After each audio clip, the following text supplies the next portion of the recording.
C'est une chanson inspirée du folklore russe, que Charles chante toujours sur scène. Il a fait un carton à l'Olympia. Il est en tournée en France. Extraordinaire. Extraordinaire. Grand moment à l'Olympia. Ouais, absolument. Alors, c'est une amitié de longue date, tous les deux. Hein. La guitare qu'il a autour du cou, il la quitte jamais. Hein. Et j'en suis très très fier. En fait, c'est une amitié qui dure depuis plus de 25 ans.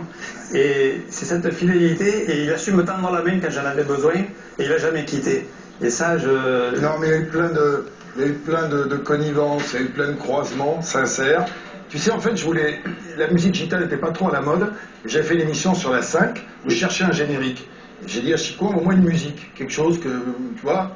Et il m'a envoyé un truc qui s'appelait Bamboléo. Et quand j'ai encore écouté ça, oui. j'ai dit, oulala, ça c'est bien. Tu veux pas que je le produise? Une bande à signer hier. Ça s'est fait, c'est vraiment. Bamboléo était le générique d'une de mes émissions, complètement au début, complètement. La 5 de Berlusconi, ça a lancé Berlusconi. Ça a lancé Berlusconi. Très bien. Non, et puis. Bamboléo, ça fait le tour du monde. Hein. Et ça fait le tour du monde et ça continue encore aujourd'hui. Il y a quelques jours. D'autres choses, parce qu'il y a toujours eu ce lien. Là, j'avais un peu le blues en écoutant la chanson, parce que je pensais qu'il y a quelqu'un qui aurait été particulièrement heureux d'être avec nous, c'est ma maman. Et c'est vrai que maman, elle rêvait toujours d'avoir, hélas, le jour de son enterrement, des gitans. Et ils sont venus. Ils ont fait deux choses de formidables pour ma maman. On a fêté ses 70 ans en Camargue, on lui a fait la surprise. Ils ont tous déboulé et ils ont joué pour elle toute la soirée. Comme ça, cadeau.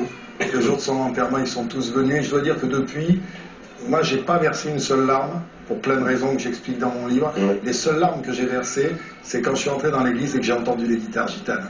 Parce que c'était vraiment magique et extraordinaire. Donc, chaque fois qu'il y a une guitare qui passe, il y a un peu l'âme de ma maman dedans, et comme elle me suit partout, et comme elle est c'est pour ça que je les vois si souvent dans les années bonheur. Hein. Ouais, c'est pour ça. C'est une amitié, mais en même temps, il fait quand même partie de la famille. Bien sûr. C'est ça, il y a ça aussi. Toutes les exclusions m'emmerdent. Je comprends pas qu'on m'exclue des gens sous prétexte de ça. Et les gitans ont toujours été des gens qui ont été mis de côté. Heureusement qu'il y a eu la musique. Il y a encore les caravanes dans des terrains, à la sortie des villes. Hein. Et puis c'est des voyageurs, et puis c'est des gens qui n'aiment pas rester en place, c'est des gens qui ont des lois différentes. Et moi, ça me plaît. Je pense que dans une autre vie, j'ai dû me balader en caravane. Sûrement. Et lire l'avenir dans les boules de cristal. Et c'est pour ça que je vais donner l'adresse qui sera le vendredi 13 janvier à l'Olympia. Et avec 50 guitaristes. Exactement, et ça va être une grande fête. Merci Chico, 13 janvier Olympia. Merci beaucoup. Merci. Merci Chico.